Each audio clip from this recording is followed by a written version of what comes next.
ચાણસ્માના પંચાસર ગામે પાટીદાર સમાજની વાડીનું ખાતમુહૂર્ત કરાયું।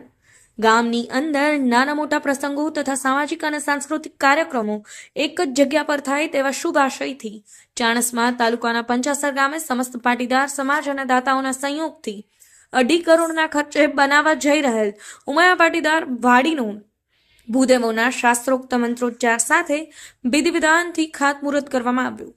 ચાણસ્મા તાલુકાના પંચાસર ગામે સમસ્ત પાટીદાર સમાજની ઉમાયા પાટીદાર વાડીનું ખાતમુહૂર્ત કરવામાં આવ્યું હતું, જ્યાં ₹2.5 કરોડના ખર્ચે બનાવવા જઈ રહેલી વાડીમાં ભૂમિના દાતા ગામના સરપંચ શ્રી મુકેશભાઈ પટેલ, માજી ડેલિગેટ બાબુભાઈ પટેલ, માજી સરપંચ શ્રી કિશનભાઈ પટેલ, રાજુભાઈ પટેલ, ઉમાયા ગેસ્કાર મહેસાણા તેમજ કૃષ્ણા રાવલ્સ એન્ડ હાર્વર્ડ પરિવાર દ્વારા તથા સમસ્ત ગ્રામજનોના સંયોગથી નવનિર્મિત ઉમાયા પાટીદાર વાડી પંચાસરનું નિર્માણ થવા જઈ રહ્યું છે।